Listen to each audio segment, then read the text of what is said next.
All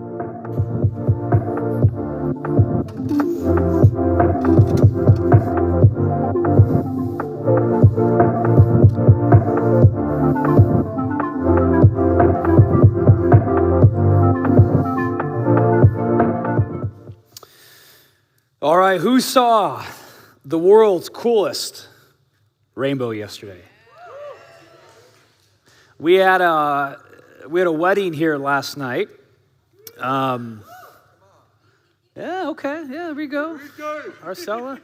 So they're actually, check this out, guys. So you guys remember months ago? Okay, well there's the rainbow. That's amazing. So we had a wedding here last night. Do you guys remember months ago? If you were here, you don't remember this, I don't know. We had a couple got engaged on the stage. Yeah, so they got married last night right in here. How cool is that? Here's the crazier thing. They were here at the 9 a.m. service. Man, the rain, I can't come to church. Man, they got married. They're here the next morning. Come on. They were bummed out. They had to shift everything around because of the rain, but then they had that epic rainbow right outside. Amazing pictures. God is so good. So if you see Enrique and Jordan next Sunday, tell them congrats. I want to talk to you this morning about setting up a retirement account. That was good. 9 a.m. Okay, that was good. Kind of hashtag, as millennials like to say, adulting. Okay, so backstory on me. I didn't really know, I know this sounds stupid, I didn't really know kind of what a retirement account was until I was about 28. And that's my own fault, but I would say this, high school, college, grad school, so 3 forms of secondary education, never once had anybody teach and educate on the importance of saving money, investing money, and setting up a retirement account. I'll come back to that. I think that's quite astonishing. And so it wasn't until my late 20s, I believe it was year 27 or 28 years old, I got ordained in a previous denomination. And so that denomination had rules where if a clergy got ordained, then they would automatically thereby get a 403B. If you don't know what a 403B is, it's like a 401k, but for clergy, nonprofits, educators, and such. So 28, got this 403B set up with monthly money that would automatically go into it and be invested for retirement. And I was like, okay, great. This was just something that came with being ordained. And I was like, oh, cool. But I'll be honest, I wasn't like that full of gratitude because I was kind of like, well, why can't I get that money now? Why are you making that money be held onto per month and then I can't even access it till I'm, 65, 72, whatever the rules are at the point. And so that was weird. And then another cool thing happened right after that, honestly about the same time. So my wife, Rachel, her grandfather is just an incredibly kind, but smart and very generous person as well. And so he notified all of his grandkids, and then if they're married, their spouses, that he so believes in setting up retirement accounts that as a way to show the importance and value of that he would set up a Roth IRA for every grandkid and spouse, and if you contributed to it, he would match it at the end of every year, okay? Yeah, crazy. Again, though, 28, kind of hadn't done too much research in this, and so I was like, okay, cool, but I don't think I realized the value of that at the time. But then because of it, Rachel and I started having some discussions, we were crunching numbers, and I was kind of like, man, this is cool, but why can't we just get the money now? And she was like, yeah, that's exactly the point, Mark. You hold it now, invest it now, so that then decades from now it grows. And I was like, oh, okay. So then we did the math. You can calculate these things. Okay, if you put in X amount per month, by the time you're 65 or 70, here's what it will be. And it becomes it's this small number. But then over decades, it becomes a very, very, very large number. And it was at that point that I began realizing, wow, this is so important. And then there's also the thing that if you're a millennial like me or anybody below, it's like, you're not even gonna have access to Social Security when I retire because of all you baby boomers. So that's a whole other discussion. Okay, like 4 people understand what I'm talking about. Or it's just the baby boomers aren't laughing because like you're getting the money and I'm not. All that to say, it is now, after, setting up a retirement account and doing it for almost 10 years, it is absolutely astounding and shocking to me how many Americans do not have a plan to how to retire financially in a smart and wise way. One life insurance company, I was looking up statistics on this to prepare for this. There was one study done by a life insurance company that said this: 44% of Americans have a retirement income plan, meaning 56% have zero plan. So over half of Americans are not ready, will not be ready to retire financially. That is actually a conservative estimate. So a lot of studies that I looked at said that it's actually more like 2/3 or 66% of Americans do not expect to have enough money come the age of retirement. It is because of things like that that I am shocked again. And I've actually asked educators about this. Like, why isn't investing in retirement accounts, much less budgeting in general? And that's a whole other conversation. Like, why isn't that taught in high school? Like, why isn't this taught in college? I've even had discussions with parents, and this blows my mind. Like, why aren't you talking to your teenagers about this? And not even just teenagers. Like, if you're a mom or a dad and you have your kid in their 20s, like, man, like, part of discipleship, I would say, is being a good steward of money and like talk to your child about retirement. Now, with that said, I am so grateful for Rachel's grandfather because he in many ways pushed us, and this was his point too, he's a very smart man, pushed us to set aside money and invest it now for our future. What I want to come before you this morning now as a pastor, I am not a financial advisor, although we do have one sitting in the front row right now. I'll come back to you in a couple minutes, Rahul. I wasn't able to do it in the 9 a.m., but now with you here, I can do it. Let me do it right now, Rahul. This is all on the spot. Rahul, would you say it's best practice in the financial advisor realm industry to set aside money consistently and regularly every month for retirement? Absolutely. Like black and white. Boom. Check this out. I am now going to give you spiritual advising. If secular culture in the financial industry says that it is black and white to invest monthly into your retirement, how much more so should we as followers of Jesus invest into God's eternal kingdom? That is the point this morning. That is the point. Like, if you get anything, it's that. I would say that Americans, we are in a financial retirement crisis, at least those under or younger than baby boomers, at least from what I understand of Social Security and all that kind of stuff. But I would go one step further as a pastor and say, I think we are in an eternal financial crisis because the church lacks an eternal perspective on investing in the kingdom of God.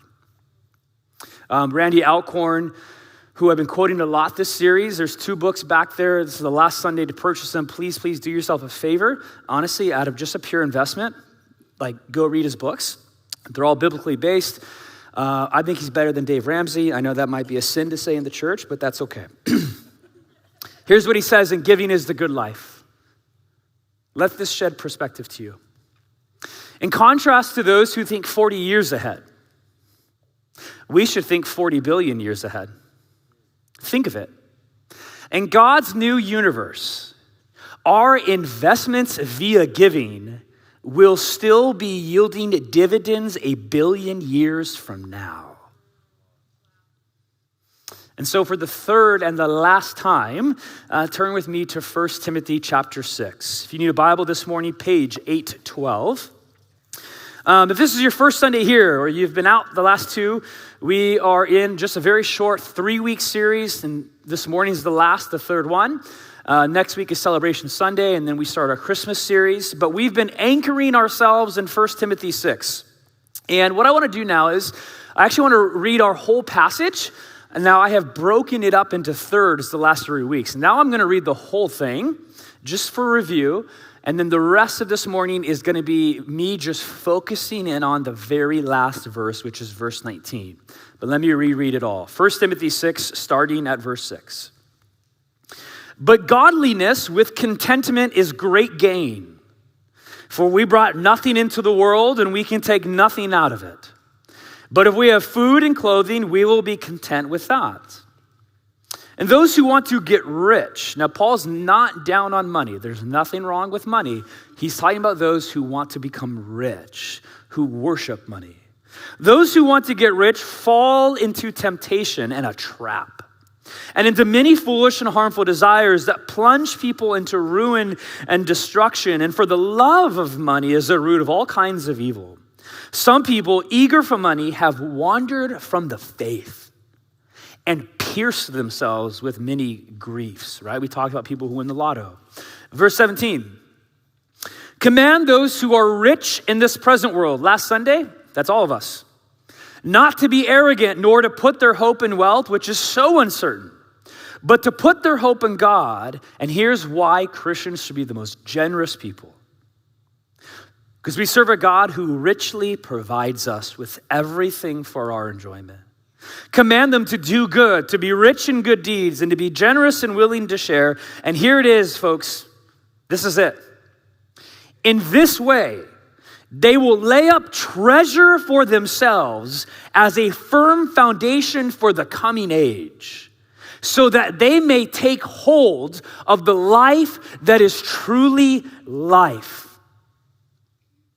Generosity, how dare we not talk about it? Because if we don't, then we miss out on taking hold of the life that is truly life. In this way, they will lay up treasures for themselves as a firm foundation for the coming age. Now, these are not unique words to the Apostle Paul. Jesus honestly said something virtually identical to this. In fact, some people think that Paul in 1 Timothy 6 is echoing Jesus' words from Matthew 6, 19 through 20. So this is what Jesus, the hero, the center of our faith, here's what he says. Do not store up for yourselves treasures on earth, where moths and vermin destroy, and where thieves break in and steal. But store up for yourselves treasures in heaven, where moths and vermin do not destroy, and where thieves do not break in and steal. And here's a haunting line. For where your treasure is, there your heart will be also. By the way, what that means, real quick, I'm not even going to focus on it. We think that whatever our heart is in, then our money will follow. No, Jesus says the opposite. Where you put your money, your heart will follow. That's fascinating. Where your treasure is, there your heart will be. Here's the point. Every single human being, right now, every single one of us in here, we are all investors. We all have different amounts to invest. The question isn't, will you invest? No, we are all investors. You will either invest on treasure here on earth or lay up treasures in the world to come. But everyone's an investor. Really what it comes down to is, do you want to be smart and educated with your investments? What's the key to investment is, well, you want to invest in whatever will yield the largest return, right? That is what ROI means, return on investment. And so when you invest, you think about, well, what's going to grow my money the most? Because does anybody want to be a dumb investor? No. I've yet to meet someone who's like, yeah, let me just intentionally invest in something that's not going to yield a big return. No. Right? And so for us today, there's all this talk about what should we invest in. So from my understanding, the hottest thing right now is like, you do Bitcoin or, it's AI stock. Right now, everything's about AI stock. Do this, do that. And we've all heard those stories. I actually have a friend of mine who is in this story. Like the people who had stock in like Apple in the 90s or the early 2000s. And then they sold off their stock. And then if they would have held on to it, they'd be a millionaire. Like that literally is actually one of my friends. He was the guy who sold off all his Apple stock. And the thing about investment is that it's tricky because we don't know the future. So there's high risk, high reward, right? And it's all because you don't know what's going to happen to it in the future. Here is the crazy thing about followers of Jesus. This just gets me saying this. We have insider trading knowledge of what to invest in. It's crazy. It doesn't sound real. Some of you will walk away today and think, I don't really believe what he said. But I'm telling you, theologically, we have insider trading knowledge, and it is not illegal, and it's all biblical. Let me read 2 verses for you again.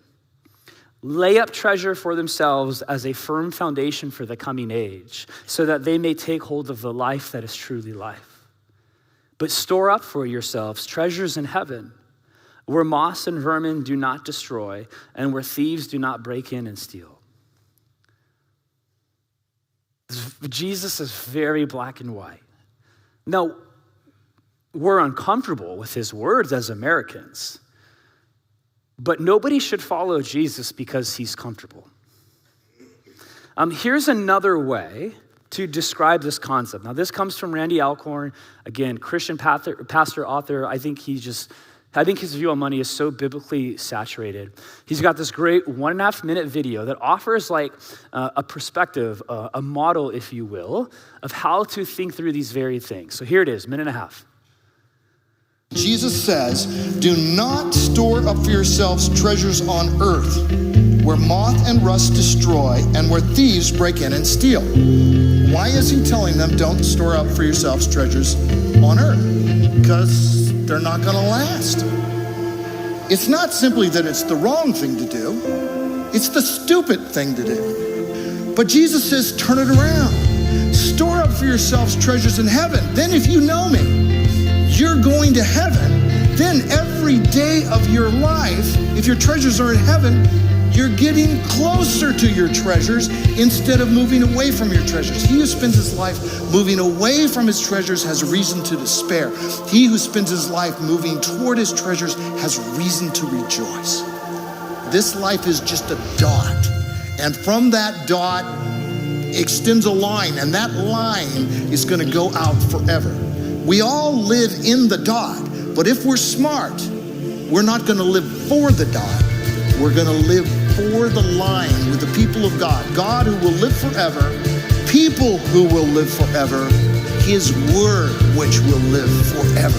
So live your life now while you're in the dot, in light of the line, investing in the line. What's going to matter after you die?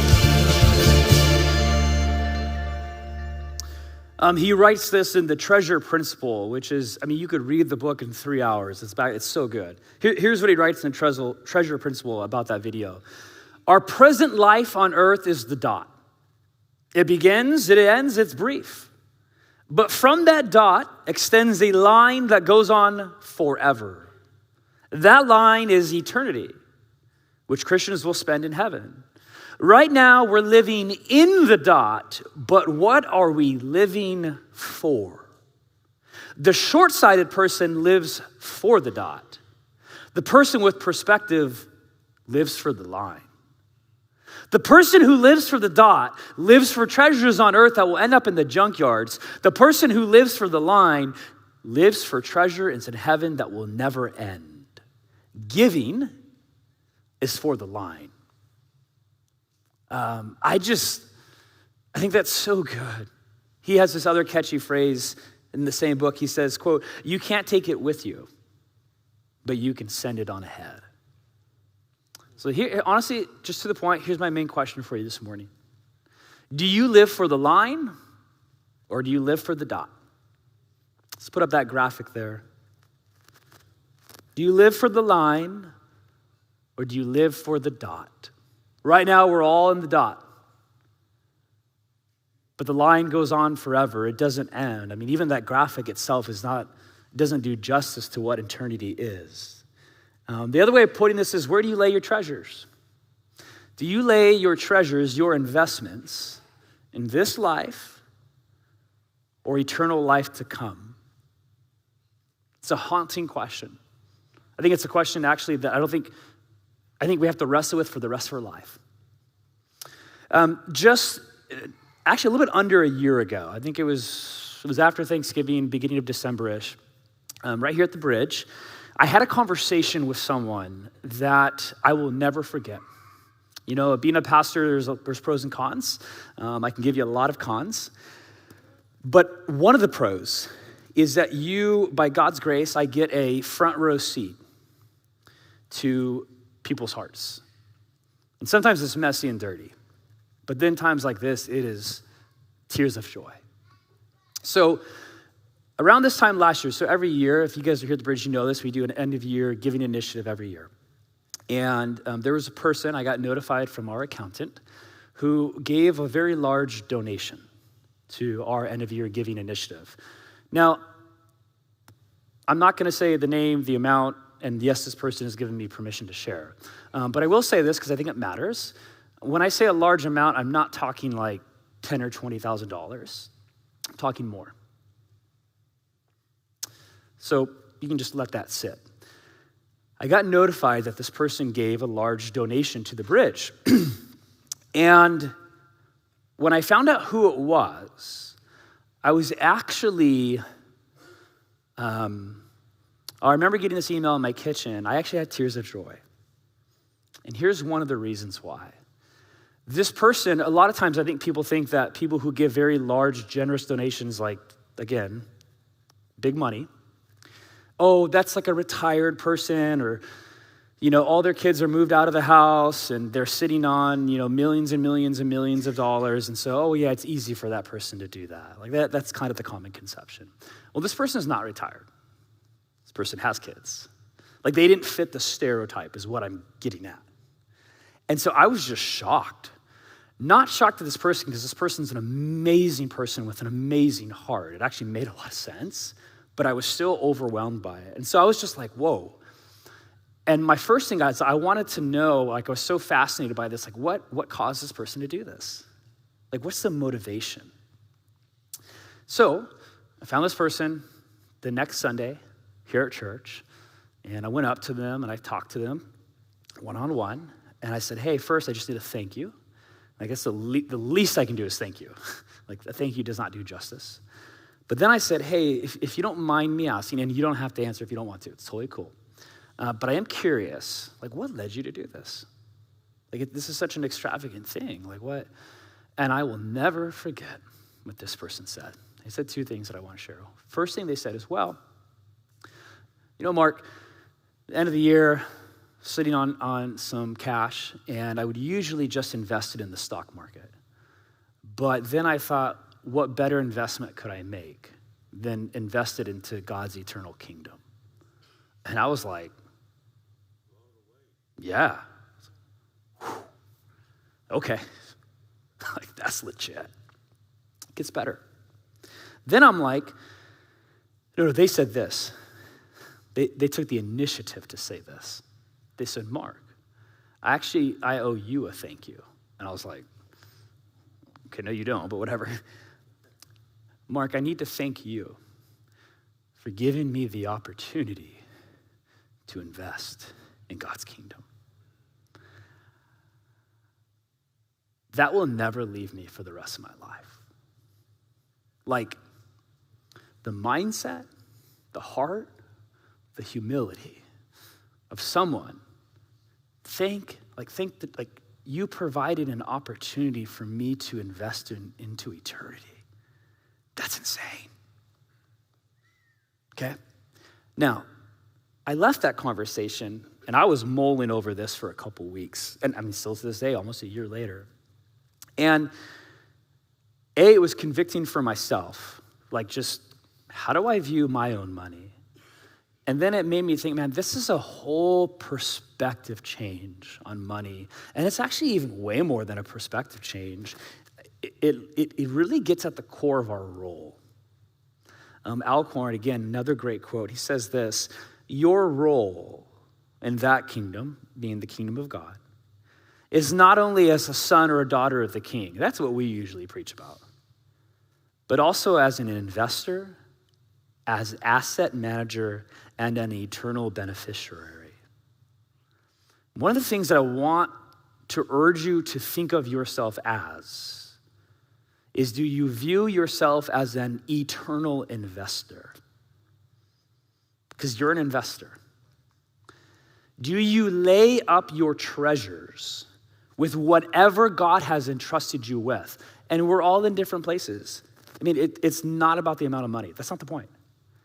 But with what God has entrusted you with, do you invest that into his eternal economy, knowing this, that when you do so, that will yield the biggest ROI possible because it goes on for eternity? Like, what if Christians, what if we viewed investment and money that way? And it's not even just like, it's like, no, this is biblical. This is what Jesus says. The problem is we think too small. We think about investment in terms of like AI stocks and all that kind of stuff, which is great. I think we should invest. Nothing wrong with that. But the crazy thing about Jesus is he says, think eternally. Now, you're like, well, that's very grand, Mark, very spiritually motivational, visionary. Okay, but like, what about the practical day-to-day of how I consistently invest my money today in God's kingdom? Okay, well, for that, let me go back to the retirement planning thing, and Rahul kind of already answered this for me. One thing that we were advised to do when we were setting up these accounts was, hey, it could be like $10, like the amount doesn't matter, but just take a proportion, whatever percentage you think is good of your income, and then do it consistently. So like every paycheck or once a month, and then have that automatically go into your 403 or the Roth IRA that Rachel's grandpa set up. Like every month, take a proportion out and consistently put it in. Rahul, do you advise people to do that? 100%. Okay, there we go. So I'm not just speaking crazy stuff. All right. I would say that is exactly what we should do that even more so spiritually. If secular culture tells us this is what you should do with money, how much more should we as followers of Jesus? And what's crazy is that I would say theologically, biblically, God has already put that kind of investing mindset into his people, the church, but even before the church with Jesus, and actually even before Jesus, back to the very ancient origins of Israel itself. And what God calls a similar financial investment practice would be what historically the church calls tithing. Now, a lot of times when people hear the word tithing, a lot of things happen, like, oh, here goes the pastor again, right? Or all this other stuff. My role here is I want to offer you a biblical paradigm to understanding tithing. I think it's compelling, but I'll leave that up to you. Real quick, let's turn it to Leviticus chapter 27, verse 30. Now, we don't usually turn to Leviticus. Leviticus is a gnarly book. It's pretty much like ancient Israel, like theological law code. It's got lots of laws. One of them has to do with money. Actually, there's a lot that have to do with money, but here's one. If you've ever wondered, where does the word tithe, like, okay, I hear that in the church. Where does that come from? It comes right here. Leviticus 27:30. So this is 3,500 years ago, time of Israel. A tithe of everything from the land. This is an agricultural society. They don't have Bitcoin. They don't have currency. A tithe of everything from the land, whether grain from the soil or fruit from the trees, belongs to the Lord. It is holy to the Lord. First, literally in Hebrew, the word that we translate as tithe, it means a tenth, like 10%. So tithing is when you give 10% back to God. Technically, 5% is not tithing. Tithing, if you take a definition of it, is 10%. Now, here's what's crazy, and all scholars are in agreement. This isn't debatable at all. Israel actually gave way more than 10%. Because they would give 10% of their first fruits back. But then they had, Israel, they were a party people. They had celebrations, festivals all throughout the year, which meant that they did additional sacrifices and offerings. Or like when the temple was built, they would do additional sacrifices. So scholars pretty much say that if you look at annual income of Israel, what did an average Israelite give per year? It wasn't 10%, 23%. 23% is what the average Israelite would give in the Old Testament because they gave beyond just the tithe. Now, here's what happens. Some people will say, and I talk to people, oh, well, Mark, that's the Old Testament, and, we're Jesus people, we're the church, we're New Testament people, New Covenant, not Old Covenant, and so, we don't have to obey the Old Testament anymore, and, isn't Jesus a hippie? He's all grace. Rules are bad. We should never be restricted. And they just go on and on and on. And I get it. Like, I understand where they're coming from.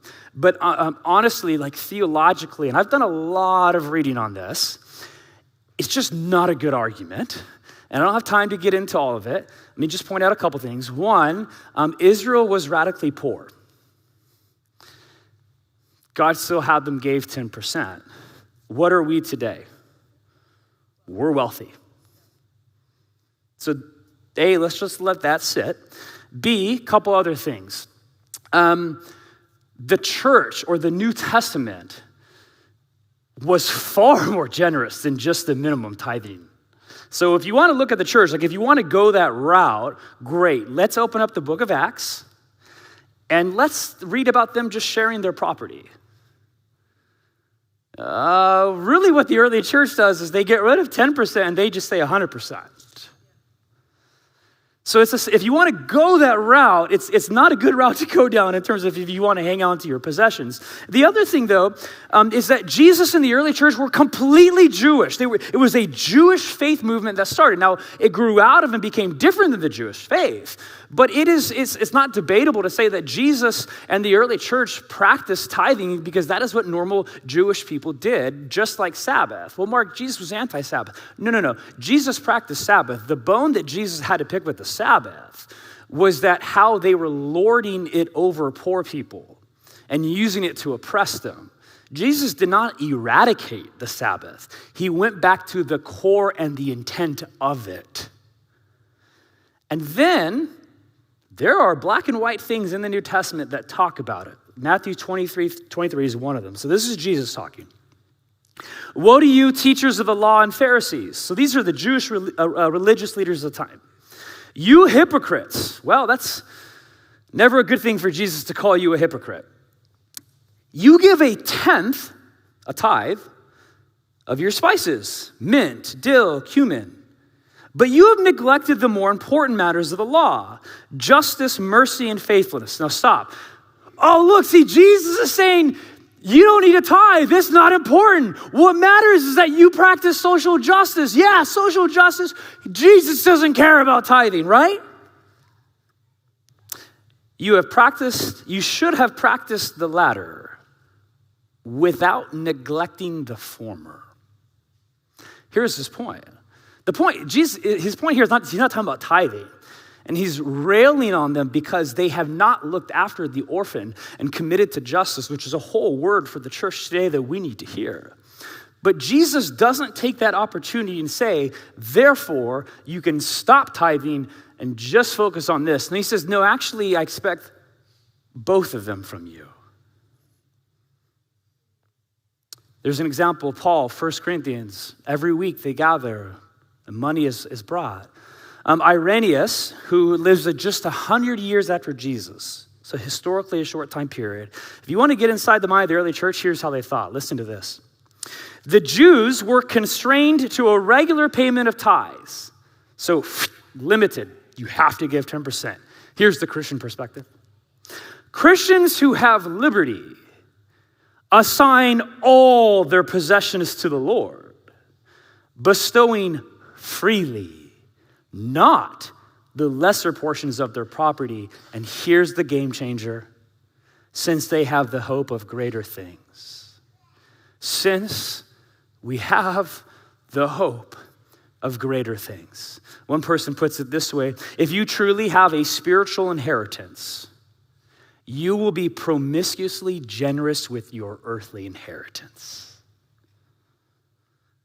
If you really believe in heaven, in God's kingdom coming down to earth, eternal life, resurrection of the dead, if you really believe that, you will be promiscuously generous with your earthly inheritance. Here's my point. I want to reframe tithing for you. The early Christians understood tithing from an eternal perspective.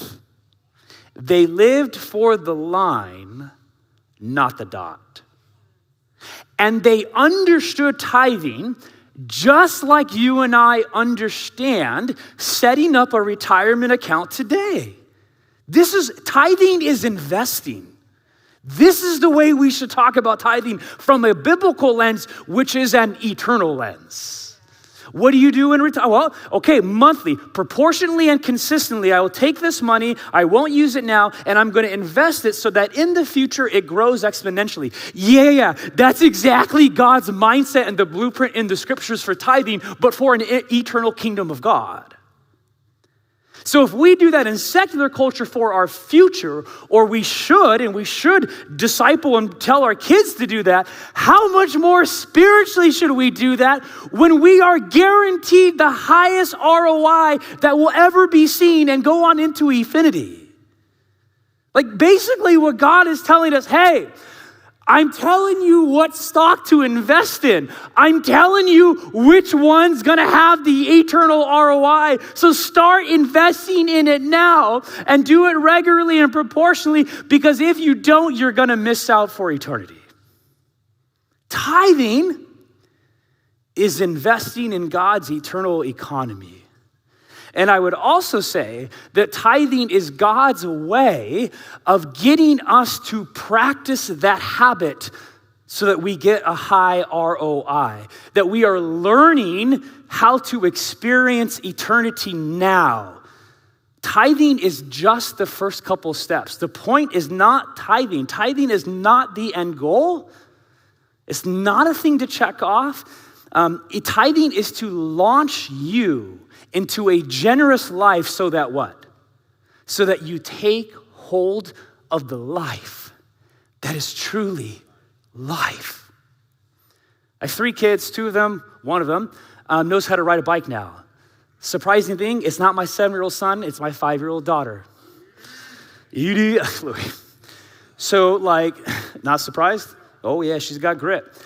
And so whenever Parker picks on Eden, which is unfortunately too much, it's like, bro, she knows how to ride a bike and you don't, so keep your mouth shut. Here's what's interesting. How has Eden learned the joy and freedom of riding a bike? Well, she learned not with training wheels. I grew up on training wheels. They got these new things now, balance bikes. Anybody here know what I'm talking about? So there's no more training wheels, but you use your feet. I'm not even going to imitate it. It'd be weird. But that's how you learn to ride a bike. It's a balance bike. The balance bike is not the point. It's not the goal. It's not what it's about. It's temporary. The balance bike is to get her into the motions and the rhythm and the habit of experiencing the joy and freedom of riding a bike around the neighborhood. That is the exact same thing with tithing. It's not the point. It's to get you into the habit so that you can experience the joy and freedom of taking hold of life that is truly life. Why don't we think of it that way? Which, oh, by the way, is what the scriptures say. Now, Paul doesn't use the balance bike thing. Don't misquote me on that. So question, do you tithe? It's very practical. Tithing is giving 10% of your income back to God, to the church. And do you do that regularly and consistently? That is the key. So a couple things. Let's put up the slide of the what is your next step in generosity thing. We had this out last Sunday. I think it's scattered throughout the chairs. 3 things. I'm fully aware everyone here is in a different spot, of course. Maybe you're here and you've never given. So to use my example, You don't know how to ride a bike. You don't even have a balance bike yet. The first step isn't to get on a bike without training wheels or you'll crash if you do that. Don't try to go to the sacrificial part. You'll fall. You just need to begin. It's like hopping on a balance bike and you give for the first time. Maybe that's you. Now, maybe you've already given before, but you're not consistent. You don't give on a regular basis. And a financial advisor would say, hey, the best thing for you and your future, your spouse, your kids, your grandkids, is that you do that in a consistent manner. Same thing with tithing. The next step then for you is to be consistent and regular. And then if you're here, and we have such a generous church. I mean, there's 10 stories I could share about the generosity of God. It's amazing. And if you're here, and here's the deal, because I said tithing is not about tithing. So maybe you're here, I already give 10%, I don't have to pay attention to this. You've missed the point then.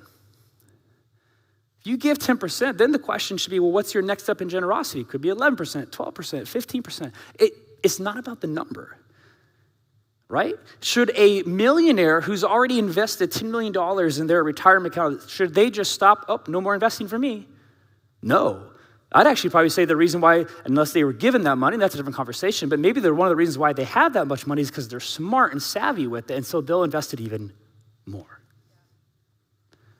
Right? So where are you in that journey? Begin, be consistent, or sacrificial. What is your next step in generosity? Actually, let's reframe our language and say, what's your next step for investing into eternity? Are you investing into eternity? I want to end this morning with two contrasting real life stories. These are real stories that have the opposite ending of how people use their money in light of eternity. First one, this one's from 3,300 years ago. You probably read about this in high school. So there's a famous Egyptian pharaoh who died at the young age of 19. His name was King Tut. There's King Tut right now. Here's why I'm bringing this up. In 1922, this was a huge archaeological watershed moment. Howard Carter discovered King Tut's famous golden burial tomb site. Now, when we say famous gold tomb site, you got to understand this. So they found his golden coffin. You know what his golden coffin was in? A golden tomb. Do you know what the golden tomb was in? Another golden tomb. Louis, he's double dipping again this morning. Do you know what his second golden tomb was found in? Another golden tomb. It was a golden tomb within a golden tomb within a golden tomb. Why? There are thousands of golden artifacts. There's golden chariots that they found in his tomb. All this other stuff. Why was this so extravagant? Well, very simply, is because they believed in an Egyptian mindset, much less for their pharaoh, their leader, that you could bring into eternity, into the afterlife, all of your possessions. So, okay, let's bury him and let's put all his best stuff with him so that in the afterlife, he's got it all. Well, 3,000 years later, you know where that sits? In an Egyptian museum.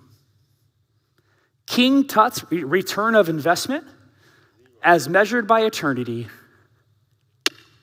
0. Honestly, it's shocking. Filthy rich. And literally, physically material. Didn't take 1 cent with him. Now, fast forward from Egypt, 3,500 years ago, to the beautiful land where all tourists come to, known as the Chino Valley. In 1983, so I just went from 3,500 Egypt to 1983 here in the Chino Valley. There's a lady named Johanna, commonly known as Joe Swager. Let me tell you about Joe Swager. Some of you know the story. If you don't, it's a good one to know. Joe Swager owned a dairy farm right here in the Chino Valley. In 1983, her husband passed away. They never had any children. So here's what she did in 1983. She set up a trust called the Swager Trust. And she put not just her money, she put her entire estate By the way, that is right where you are sitting right now, the bridge. The bridge was one of 4 things that Joe Swager put into her estate in 1983. This land right here that we're on. Fast forward a couple years, in 2004, Joe Swager passed away. Now, unlike King Tut, Joe was not buried in a tomb full of gold upon gold. The difference between them is that she was actually far wiser than King Tut.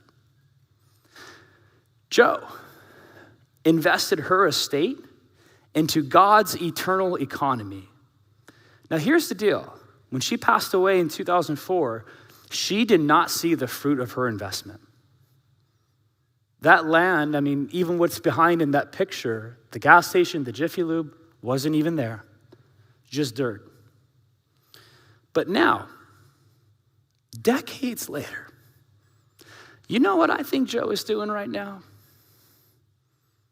She's listening to what I'm saying with a big smile on her face because she invested wisely. And now, you know what's even crazier? There's hundreds of people in here right now that Joe doesn't know. You don't know her. There's a couple of our ladies and guys who sit in the very back of the 9 a.m. service that knew Joe. But 90% of our church doesn't know Joe. But Joe, when heaven comes to earth and Jesus comes back, I think Joe's going to have a lot of breakfast and lunch and dinner appointments. And she's going to sit down with people at the bridge who came to know Jesus Christ and are in eternity because she made a wise investment that will echo with a high ROI for not just billions of years, but infinity. Because a lady in 1983 invested her money into God's economy at the bridge. And so we are debt-free, ministering to people and seeing people give their lives to Jesus because of her investment. I want to be like that. Now, do most of us in here own a dairy farm? No. Of course not. So I get it, but that's not the point. The point is, we all have something to invest. God has entrusted you with something. We looked at this in the series. Everything that you own is not yours. We are stewards and we are investors. And it is not about how much you give. It's about with what God has entrusted you with, are you investing that and laying up treasures in heaven? That is why one of our values here at the Bridge is to be compelled to generosity. And that is why, unashamedly, we invite you to give. Because I would not be a good spiritual advisor if I didn't. Here's why you shouldn't give. You should not give so that you'll feel good. You should not give to check off some box so that you can feel religious and devoted. That's a horrible reason to give. You should not give to gain more power and influence. That's not why we invite people into giving. Don't give to the Bridge because it's a 501c3. Sure, that matters. I think that's important. No, but let me tell you why you should give. Because you are investing dollars in ministry to help us impact human beings in the Chino Valley for eternity. And when you give $5, when you give $500, when you give $5,000 or $50,000, you will forever change someone's life and you will meet them in heaven on earth for eternity, and you will talk about the return of your investment. And so for the next 6 weeks, we enter our end of year giving initiative. You will see video testimonies, real, palpable life change that people have experienced here at the Bridge. And here's why Jesus talks about money. This is why I do this series. Because Jesus wants you to be a wise investor in God's eternal economy. He doesn't want you to miss out on the world's best investment.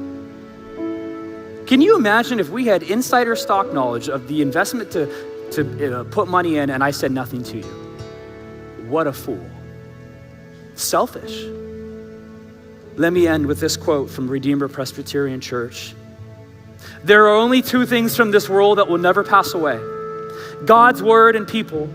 And when we invest our resources into people, we are making an eternal decision. Jesus tells us that giving cannot be a losing investment. Are you spending on things that will pass away or investing in a cause that will make a difference forever? God's kingdom will never end. Billions of years after every safe investment on earth has disintegrated. Giving money according to Jesus is not throwing money away. Rather, it's the only reasonable thing to do. Would we please stand? Worship, the word in Latin means to give value, worth back to God because he is completely worthy. And so that's what we're going to do right now. I'm going to invite the prayer team back up. If you need prayer for anything, please come forward. Sickness, inner healing. We just want to partner with God to see him invade the Chino Valley. And this is just one opportunity to do that. We just extend our hands, posture of receiving, of surrender. And Holy Spirit, come minister to us now.